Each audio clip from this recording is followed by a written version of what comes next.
right, we're still celebrating women in this month of March, and the theme for Women's Month is Accelerate Action. And we have a new breed of women activists who are called he for she. I definitely am one of them, proponents of how women are doing an outstanding job, and we just support and give them all the necessary help that they need to become all that they're supposed to be. Today, I'm also joined by one such proponent. I'm joined by Mr. Gerald Dzangare, the founder and CEO of Tech Business Solutions, to just tell us a bit more about women and how they can improve in their work at the workplace, specifically in business. Gerald, thank you so much for coming through to Ngarieze today. Thank you for inviting me. Fantastic. Let's talk about your story first in terms of some of the women that you've worked with over the years. I know you've got quite an illustrious record, obviously working with the capital markets, with the Security Exchange Commission of Zimbabwe, and such a huge and amazing profile. But let's talk about the impact of your work with some of the women over the years. Okay, so I will start with the woman who inspired me the most, and that is my mother. And she is someone who was born in the rural areas and grew up in the rural areas and went to school in the rural areas. But unfortunately, she died early at the age of 46. But by that time, she had purchased her own house, which I found to be quite amazing. She was a woman who was selling curios to foreigners, like those giraffes and elephants. It didn't make sense to me when I was a boy, but my father died earlier.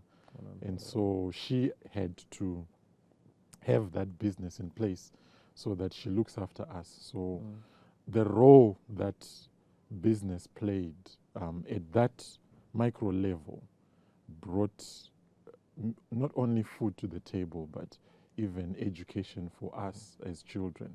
And so that inspired me to say women can do it. The history of women has been that they have been marginalized for quite some time. And so just not so many centuries ago, they didn't even own land.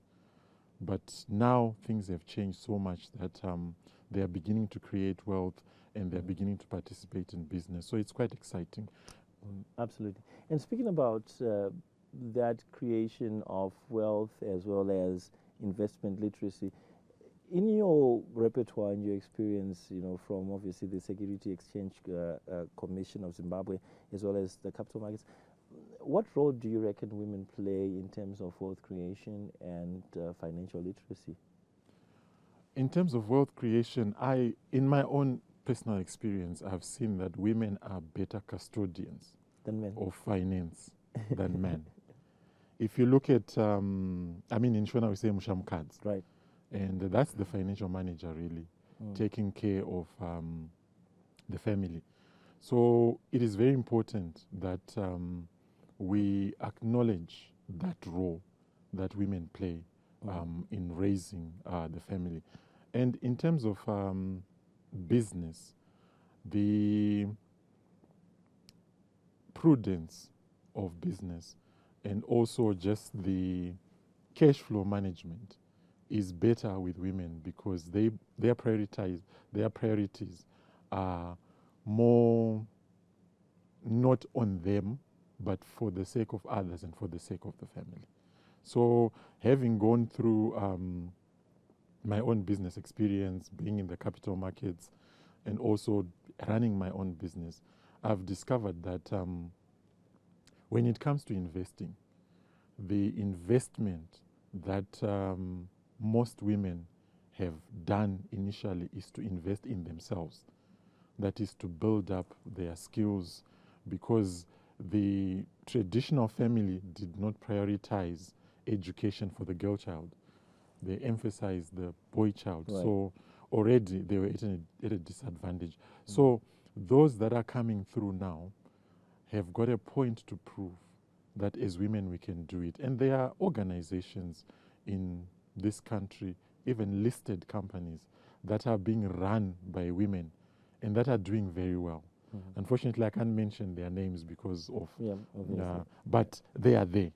So it is a positive sign for us. And if you look at leadership, even in the public service, you will find that there are a lot of key positions that women are taking because they have proved that they are good at being stewards and custodians of wealth. Now, just taking a cue from one of your heads as a board member for the Zimbabwe Accounting Practices Board, which really sets standards, if you want, for accounting and auditing standards here in Zimbabwe. What would you say, Gerald, women should be aware of regarding the role of accounting and auditing, firstly in their personal lives, and then secondly in their businesses? It plays a very important role because for us to be able to progress, we need to plan first. So one of the things that I found out in my work interactions with women is that there are two extremes. The first extreme is the woman who does not plan or keep any records. So it is key for any businesswoman to have business records because that's where you actually measure your performance. And so the numbers and the statistics that are coming out of that, you need to have that in place. So, you know, when we go to school, we are so interested in how we are performing. Who is number one in class, who's number two in class. We measure performance.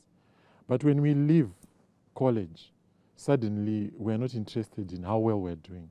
We're not measuring ourselves. So that's the one extreme, which has become a handicap for most women. They are running very successful businesses, but they are not measuring the performance. Because when you measure the performance from an accounting perspective, we are basically measuring the profit, the cash flows, which is the wealth that we are creating. Then the other extreme that I was going to talk about is the Zimbabwe Accounting Practices Board and also the accountants in Zimbabwe. There is a large chunk who are women. So there are women, like we have women accountants that are making very high strides in progress. So those ones are meticulous in terms of record keeping. To the T. Yes, and because they are trained like that. You know, we also have even women engineers these days. And if you interact with them and those who are running engineering businesses, they are so meticulous in terms of record keeping, in terms of numbers. Then you have the other extreme, who are entrepreneurs doing very well but are not maintaining the record. So that's the experience that I've seen. So then how do you strike the balance now between this, you know, extreme North Pole and South Pole kind of, because I'm sure that there's a need to reach middle ground and obviously, you know, take the best of both worlds. How do you get to that space? I think relationships are important. It is very, very important that one has relationships. And the key in business is you must know yourself.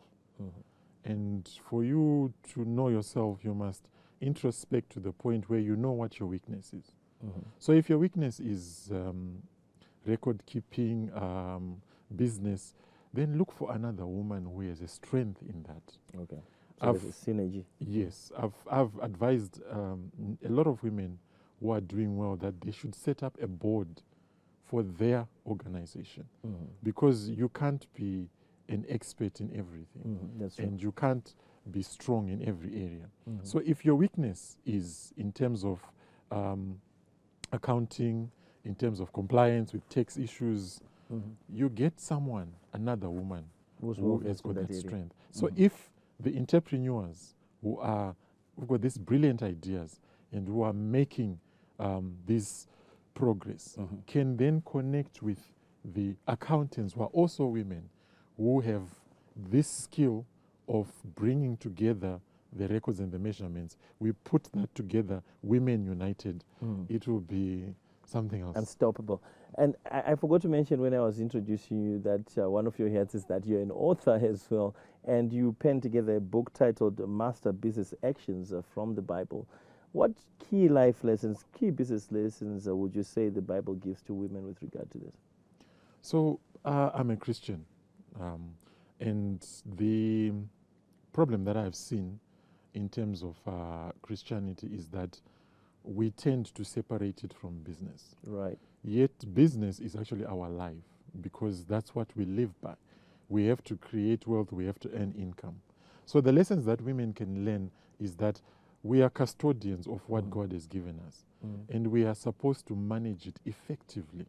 So there are certain expectations that are there. God has given you a gift, God has given you talent, and you're supposed to use it. And if you look at the parable of the talents, it's a clear example of God saying you are supposed to be a good custodian. So in terms of encouraging women, I would say the little that you have, be faithful and grow that. Put plans and systems in place and get help from those who have been there before, and grow what you have. There was I attended an event just last weekend. It was an event for women, and there was one assertion that came through from the crowd, from a lady, saying one of the biggest challenges that we have as women is at the workplace, harnessing or sometimes just remaining logical. We tend to be a bit emotional. Has that been your experience? And how then do you gravitate from your natural nature position to actually still stay the course and be logical and be entrepreneurial for a woman? It's important that you know why you started. Right. If you start a business to create wealth, and so that mindset is important. That as a woman, I am starting this tomato business to create wealth. Yes. So once you start from that, when information comes that's telling you that you are not doing well, you are losing money, you don't become emotional and you don't shoot the messenger, because your goal is to make money. Right. So you open up a discussion with the person who's telling you that you're saying I'm not making money. How are you saying, where am I not making money? When those things come out, you realize that you need to correct one or two things, and you start making money. So you need to put on the correct hat at the right time. All right. Our time fast running out on us, Gerald. And I would ask of you maybe your final remarks to every woman that is listening to us this morning. I would say well done to the women, where they have come from and where we are today. It's actually encouraging to see what's happening.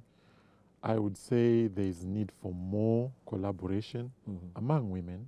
They should network more. They should have groups where they share their skills. And also, importantly, is if you are in trouble, ask for help. Right.